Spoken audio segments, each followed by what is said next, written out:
Está começando agora o Conectando Mentes Curiosas.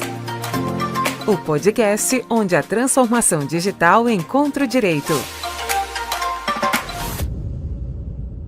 Foi-se o tempo que o melhor orador do mundo do direito era aquele que falava mais difícil. A responsabilidade do outro entender é daquele que comunica. Isso muda o jogo dos negócios, do direito com os diversos stakeholders. E nesse Conectando Mentes Curiosas, a gente vai entender um pouquinho sobre as mudanças que a comunicação sofreu nesse universo com duas convidadas muito especiais. A minha primeira convidada de hoje vocês já conhecem muito bem. Ela é uma grande oradora por ser especialista em resolução de conflitos complexos. Ufa!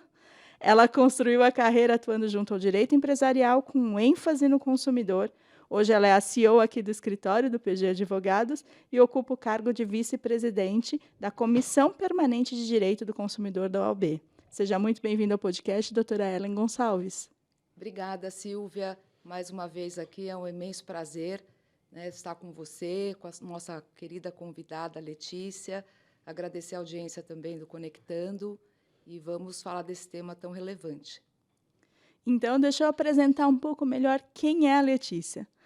A Letícia veio direto da Europa para participar aqui com a gente. Ela é uma treinadora e mentora em voz e comunicação, é a fundadora da Mente Comunicativa e veio aqui dividir com a gente um pouquinho dos seus conhecimentos. Que alegria te receber, Letícia Pacheco.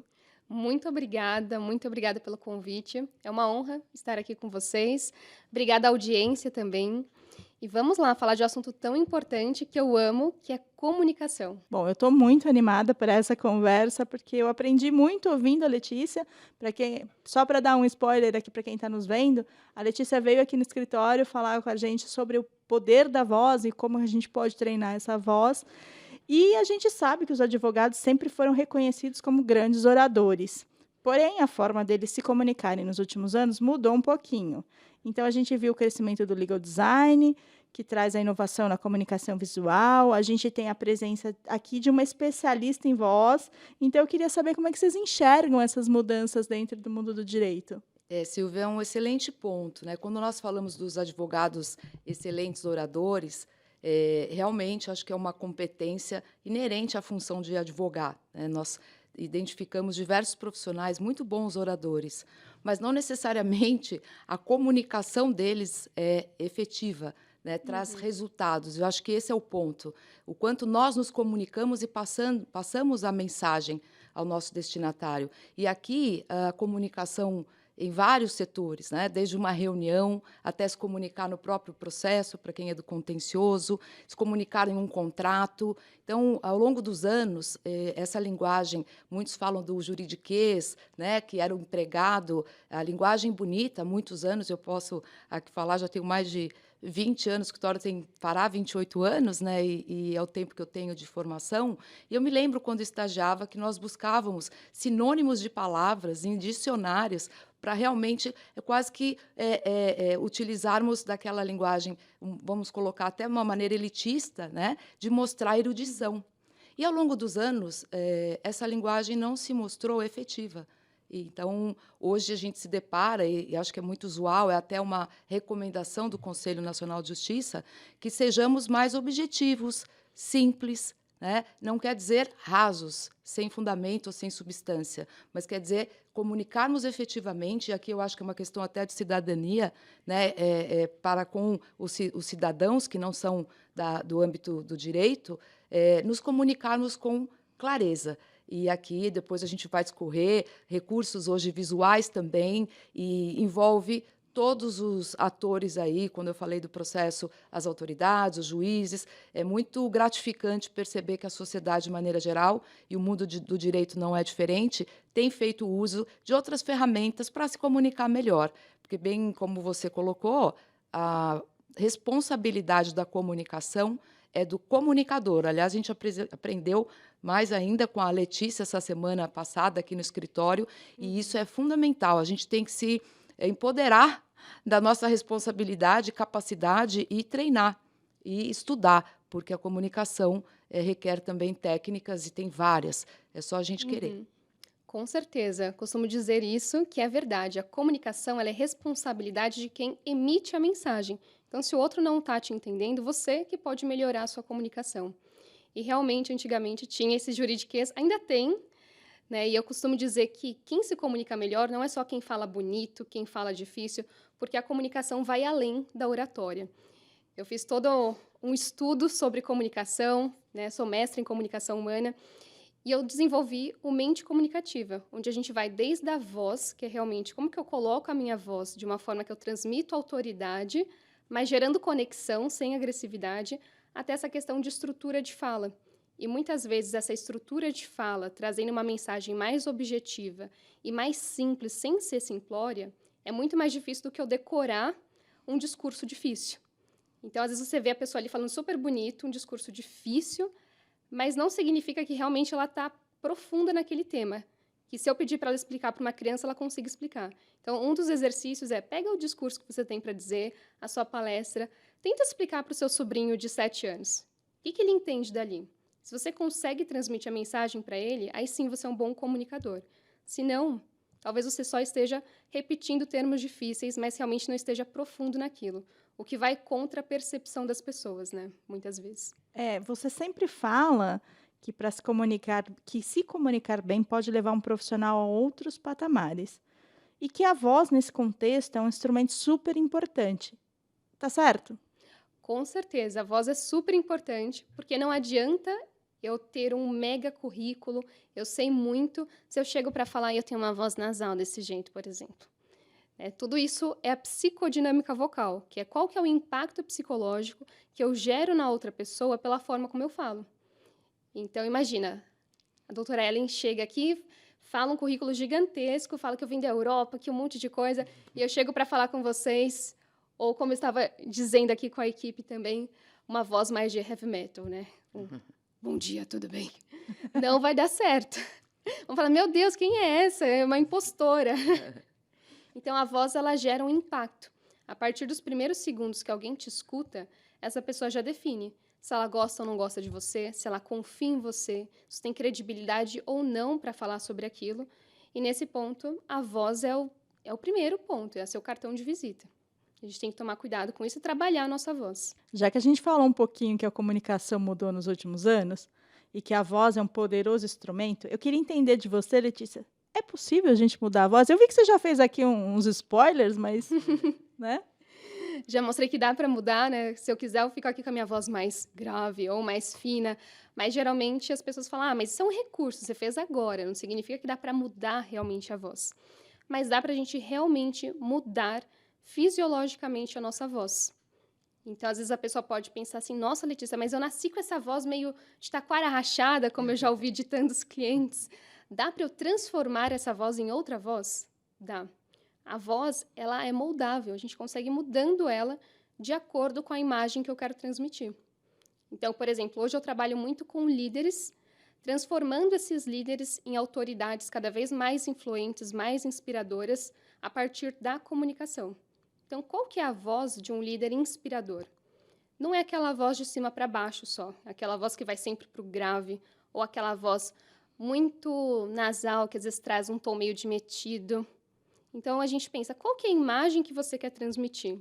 Qual que é a voz que transmite essa imagem? E a gente começa a trabalhar isso. E pensando nisso, eu até trouxe algumas vozes aqui para a gente escutar. Posso colocar? Pode, claro. Então, eu trouxe aqui o Stanley, esse eu posso falar o nome. Que ele tinha uma voz boa, ele até gostava da voz dele, mas ele falou, puxa, eu estou sentindo que essa voz não me representa. O Stanley do Stanley's Hair? Não é esse, não.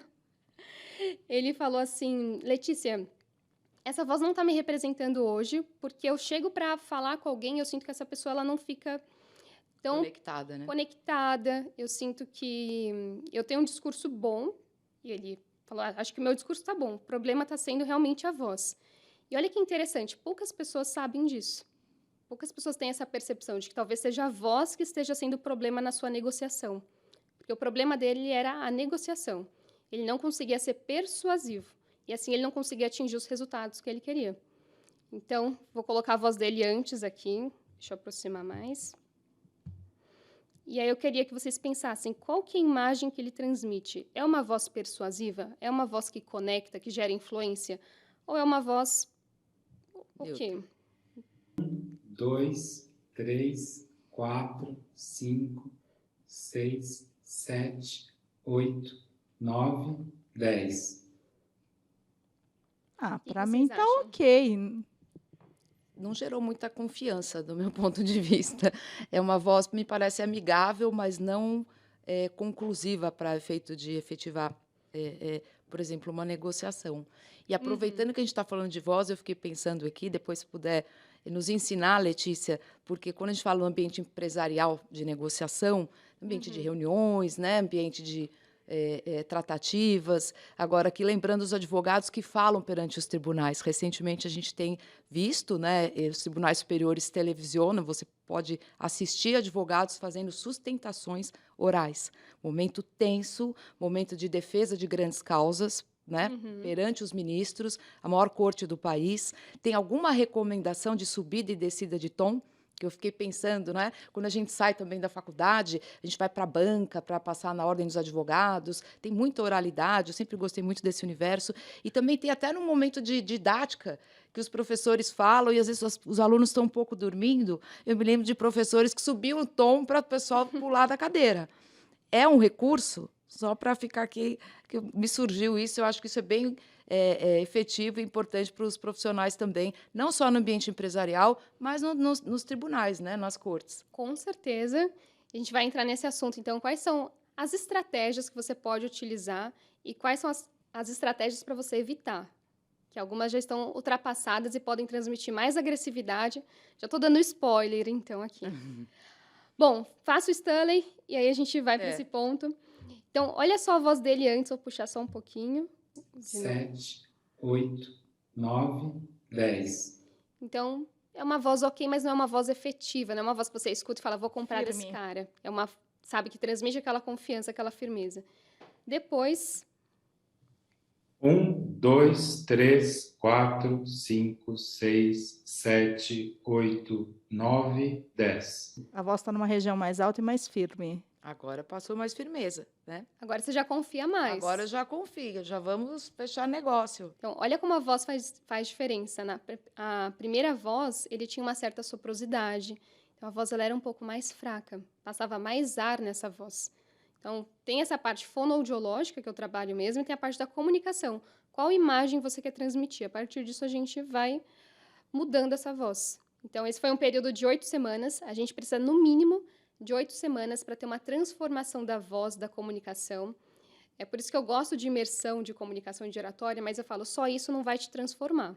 Isso pode te levar para uma motivação de falar melhor, mas para a gente ter transformação mesmo, a gente precisa desse tempo. É por isso que eu aplico pelo menos 8 semanas, geralmente, nas mentorias. E um outro caso que eu quero deixar aqui bem diferente é de uma pessoa trans. Então, aqui o áudio, quando ela começou comigo... 1, 2, 3, 4, 5, 6, 7, 8, 9, 10. E depois... Letícia, desculpa, eu tô atrasada. Eu vou ter que te pedir 10 minutos pra sessão. E eu quis pegar um áudio, assim, realmente do WhatsApp, porque eu falei, gente, tá tão diferente. E aí, Completamente diferente. dá pra mudar ou não dá pra mudar a voz? Agora eu pergunto. Dá para mudar a voz. Totalmente, né? Depende de você, né? Depende de uma orientação, de desenvolver técnicas. E também lembro que você colocou para nós, né, na palestra semana passada, que não existe comunicação nota 10, né? Ou seja, a gente está sempre buscando melhorar, né? Então, com certeza dá para mudar. E aí, quando você falou de voz, eu acho que voz e credibilidade, né? Como a credibilidade, às vezes você pode, logo no início de uma conversa, não passar por uma pessoa, né, não passar aquela credibilidade, estando super preparado, tendo se planejado. Então, você não pode perder essa oportunidade. Acho que temos que investir, né, nas nossas vozes. Com certeza. Aí já juntando com as estratégias, uma estratégia é você já chegar com a sua voz mais firme. Porque se eu vou ali, eu estou super preparado para essa negociação, eu pensei no que eu vou dizer, eu tenho ali o discurso infalível, e aí eu começo a falar e a minha voz falha. Porque se eu estou nervoso ou nervosa, a minha voz ela vai falhando. A voz ela é super sensível. Com certeza alguém já passou por um dia que ficou o dia inteiro no ar-condicionado, por exemplo, ficou só bebendo café, e aí quando foi falar, a voz estava meio falha, estava com aquele pigarro. Imagina você começando a falar com uma pessoa já com essa voz falhando. Isso já é o primeiro impacto. A pessoa já fica assim, nossa, tá bem, toma uma água, já quebra ali aquela conexão. Então, primeira coisa, garante que a sua voz esteja firme. E aí, um dos exercícios que eu passei na palestra, aqui também para vocês. Então, eu costumo fazer palestras também para empresas, treinamentos, e dando alguns exercícios bem práticos, por exemplo, o Z. Fazer o som do fonema Z, ou mais conhecido como abelhinha, que é mais fácil de lembrar, que é respirar e fazer um zzz. Só de você fazer algumas repetições durante 1 minuto, por exemplo, desse som, a sua voz já sai mais firme. Então, não tem desculpa agora para você entrar numa reunião com aquela voz super falhando ou com uma voz que esteja não transmitindo a sua credibilidade. E aí depois a gente pode trazer mais dicas aqui. A doutora comentou mais cedo falando da questão dos oradores perante ministros e tudo mais nas sustentações orais. Eu queria que você falasse que tipo de voz, então, é ideal para esse tipo de situação? Essa é uma ótima pergunta, porque eu costumo dizer que não tem voz ideal também. Porque cada pessoa quer transmitir uma certa imagem. Mas eu trabalho principalmente com mulheres advogadas e muitas vezes elas acabam transmitindo uma certa agressividade na voz. E isso não é legal, porque faz com que ela perca a credibilidade dela. Isso acontece principalmente nas mulheres, porque a gente tem uma laringe que vai ficando mais para cima. Ou seja, a minha voz ela começa a ficar um pouco mais aguda, mais tensa, e quando eu vou ver, parece que eu estou gritando e meio histérica ali falando. E aí o que acontece? É mais fácil das pessoas menosprezarem a minha voz. Então, uma dica principalmente para as mulheres é trabalhar esse tom mais firme, manter ele mais no grave. Claro, quando a gente está ali nervosa, começa a ficar ansiosa, a voz vai subindo. Então, um dos exercícios é fazer esse Z buscando descer o tom. Então, eu posso fazer...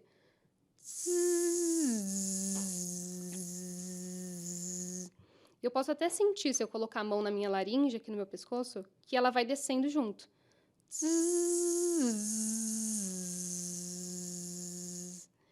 Se eu consigo manter a voz aqui, mesmo que eu comece a falar um pouco mais forte, que eu estou ficando ali estressada, eu mantenho mais a firmeza do que essa questão da agressividade.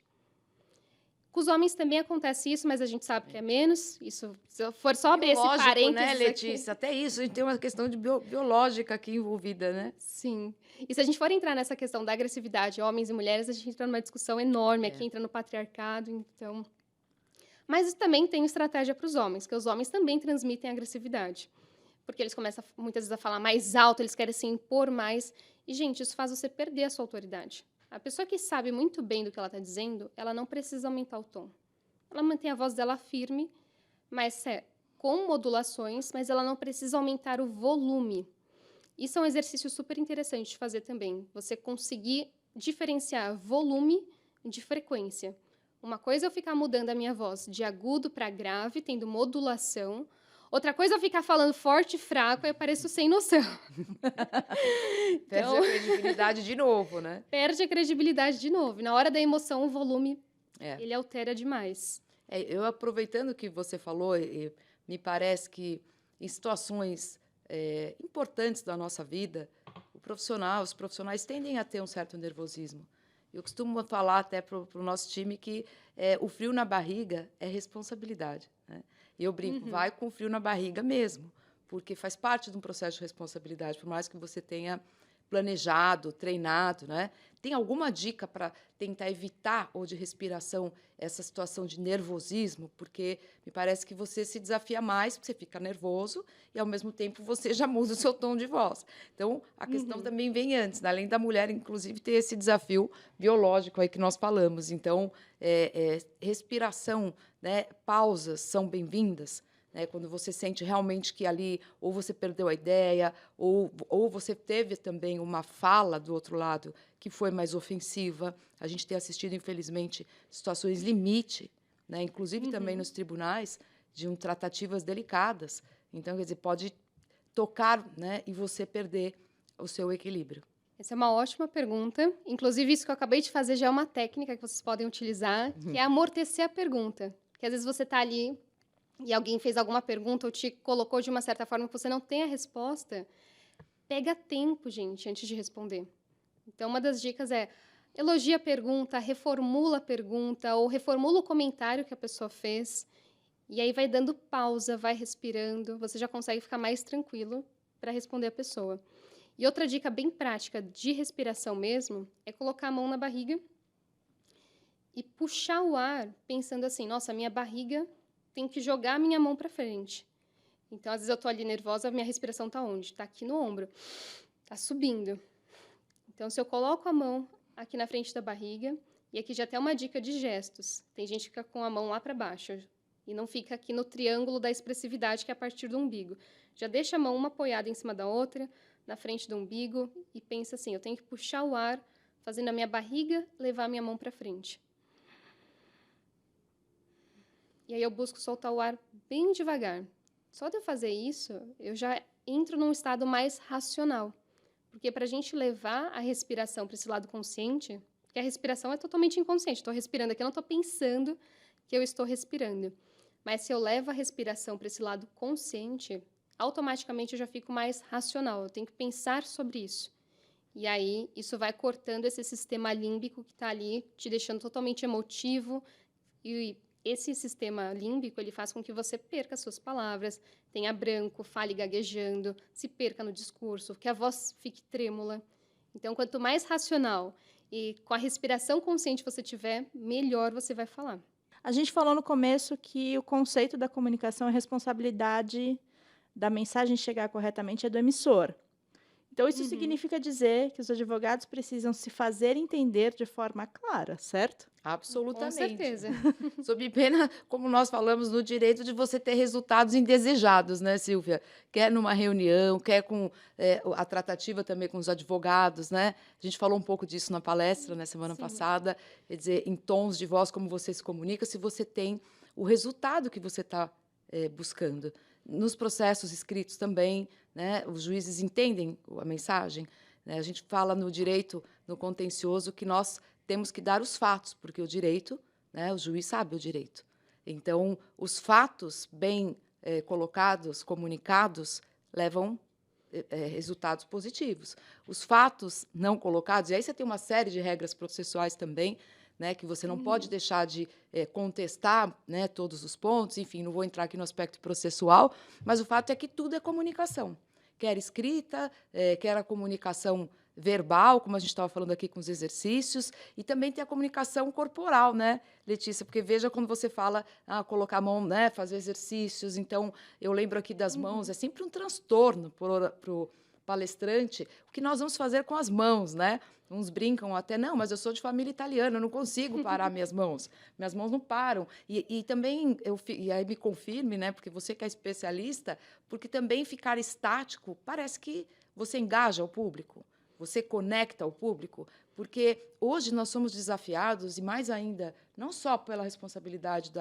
seus emissores e comunicadores, mas a gente é desafiado com todas as redes sociais, com o celular, quer dizer, você vê as pessoas em eventos super importantes, com convidados extremamente inteligentes, experientes, e às vezes você vê as pessoas absolutamente não conectadas ou olhando para cima, né? Eu acho que o mesmo deve acontecer em salas de aula também. Então, veja como a comunicação, além de comunicar, você tem que reter a atenção, né? E o tempo, qual é o tempo que você pode se comunicar? Os advogados são tidos como figuras que falam bastante, eu concordo, a maioria fala, né? Muito, ou muito ou pouco, eu gosto também de falar bastante, mas qual a mensagem, né? O que vai ficar? Então, veja como é estratégico, desafiador, né, para você ter um bom resultado em todos os tipos de linguagem que você venha a usar, me parece, né? Não sei o que a Letícia pensa desse ponto. Com certeza, os gestos eles são super importantes para você transmitir expressividade. Se você está muito preocupado em não movimentar suas mãos, você fica com a mão parada, o seu corpo vai dar um jeito de mexer alguma coisa. Então, é naquela hora que você vê a pessoa ali, às vezes está ali defendendo um caso, está ali segurando o braço, coloca mais tensão na voz, só que acontece, a pessoa está ali meio que sambando, que as pernas estão agitadas, ela está se movimentando. Ou aquela pessoa que deixa a mão dentro do bolso e às vezes a mão está se movimentando dentro do bolso. Fica muito estranha essa cena. Já vi isso acontecendo. Então, gente, Gera conexão engraçada, né? sim, a gente tem que gesticular, mas também vem essa dúvida. Mas eu gesticulo demais, gesticulo de menos. O que a gente não pode fazer é ter gestos muito repetitivos. Porque se eu estou aqui falando com vocês e eu fico sempre movimentando meu braço do mesmo jeito, isso vai começar a chamar mais atenção para o movimento do meu braço do que porque eu estou falando. Tudo que é repetitivo gera essa atenção maior. Se eu fico, por exemplo, tendo muito vício de linguagem, toda hora eu falo né, isso também chama mais atenção do que a minha fala. Então, lembrem disso, tirar a repetição, mas a gente precisa ter gesto para ter expressividade. Porque senão o seu corpo vai dar um jeito de mexer e você vai ficar estranho naquela situação. Ou você vai ficar totalmente monótono, você vai ficar parado, falando. E, gente, as pessoas não aguentam mais de 10 minutos de uma voz monótona. Ou menos até, eu desconecto mais rápido até. Então, realmente, a gente tem que ter o gesto, tem que ter a expressividade, porque senão as pessoas elas deixam de nos ouvir. Então, assim, eu começo a me despedir das minhas convidadas de hoje. Obrigada, doutora Ellen, por ter vindo participar do podcast aqui com a gente. É sempre bom te receber. Olha, tem uma série de perguntas, Silvia, para a Letícia, que eu fiquei pensando aqui, né, quando nós temos uma comunicação com alguns entraves, né, vamos dizer que é alguns obstáculos que surgem durante a comunicação. E gostaria que ela pudesse nos dar dicas, aí, ensinamentos de como ultrapassar essas situações que, mais das vezes, são bem desagradáveis, mas que acontecem no dia a dia, né? Uma delas é quando o nosso convidado, ou você está numa reunião e você tem a sua voz atropelada, né, por outro participante que não espera a sua vez e você fica ali sem concluir sua mensagem. Eu fiquei pensando muito nisso, né?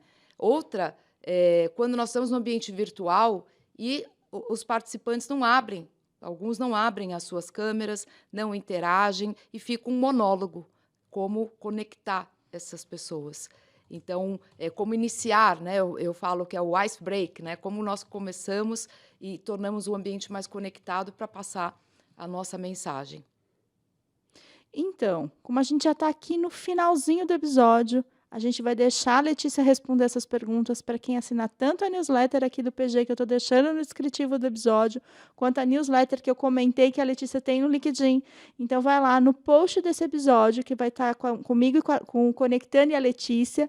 A gente vai colocar os links. Quem comentar e deixar e se inscrever na newsletter, recebe essas duas questões que a doutora Ellen colocou, respondidas pela Letícia. Então, a gente espera vocês. Muito obrigada. E eu adorei o nome, Mentes Curiosas, porque tem tudo a ver com o meu método e com a minha empresa também, que é Mente Comunicativa.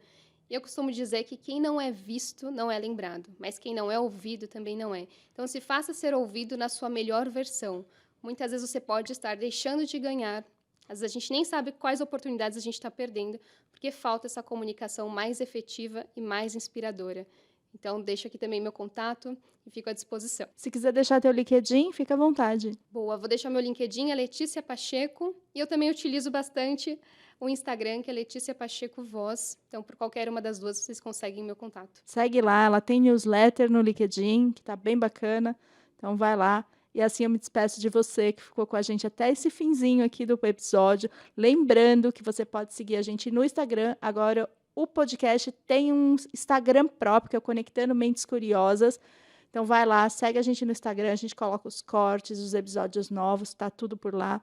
Pode também seguir o PG nas redes sociais. A gente está no LinkedIn, no Instagram e no Facebook. Lembrando também que se você quiser ajudar esse conteúdo a chegar mais longe, vai lá no YouTube, dá seu like, segue o canal, para você ser avisado sempre que a gente sobe um episódio novo. Pode fazer o mesmo no Spotify, porque a gente também sobe episódio por lá. Eu fico por aqui e te espero no próximo Conectando Mentes Curiosas. Até lá!